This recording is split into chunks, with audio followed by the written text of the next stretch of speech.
Et la halachot Tzomkal. Voilà un bon jeûne, nous sommes aujourd'hui le 10e jour du 10e mois dans le calendrier hébraïque, le mois de Tevet. C'est vrai, on va souhaiter à la fin des 3 minutes qu'à partir de demain, on va vraiment vivre la bonté de ce mois, parce qu'il est Tov.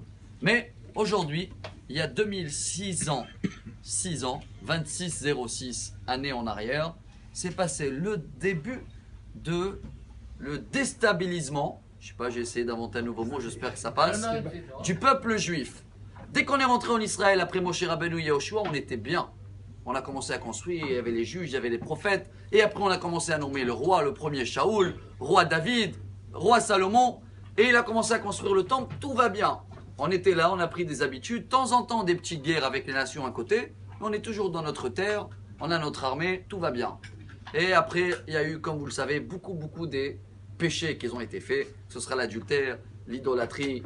Et voilà, Nebuchadnezzar, je crois en français, hein, Nebuchadnezzar, le roi de Babel, est venu aujourd'hui, donc il y a 2606 ans en arrière, et il a mis un siège autour de Jérusalem qui a duré 1 an et demi, jusqu'à qu'il n'y avait plus rien à manger.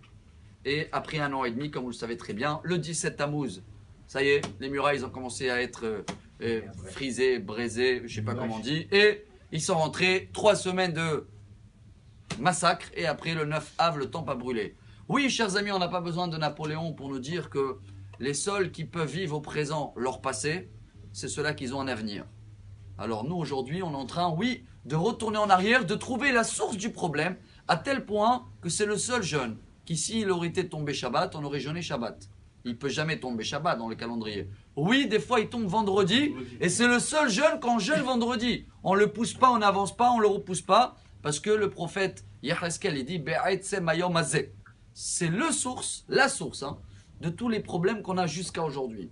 Si on règle cette source, et chacun de nous qui reçoit la halakha, peu importe quelle heure il est, si il n'a pas pu jeûner avant, etc., il reçoit la halakha, regarde, si tu n'es pas dans la catégorie d'une femme qui vient d'accoucher ou elle est 2 ans après l'accouchement, ou une personne qui est malade, ou il a des migraines ou quelque chose comme ça, si tu sens que tu peux jeûner, même si tu dis oulala j'ai oublié, j'ai raté, prends-le dès maintenant, dès que tu as reçu la vidéo. Bien sûr que ceux-là qui ont jeûné, hein, ils ont compris depuis ce matin jusqu'au soir. Faire un effort supplémentaire aujourd'hui, c'est une journée de tchouva, de pardon, c'est une journée de remise en question et de pouvoir même nous, de se faire pardonner sur toutes les choses qu'on n'a pas fait parce qu'on n'a jamais trouvé le début de la boule de neige. Une boule de neige peut devenir une tempête. C'est ça la journée d'aujourd'hui. Et j'espère, comme le dit la Gemara, on marque je suis sûr, hein, que ces journées-là, Gemara Ta'anit, je crois, page 30, et c'est une prophétie de Zacharia, Ve'ayami Maelo, Tisha B'Av, le 10 Tevet, 17 Tammuz, ça va devenir des journées de joie et de fête. Alors à nous de revenir aujourd'hui sur notre passé pour avoir un excellent avenir. Bonne journée, Tzamkal, Amar Rabbi Elazar.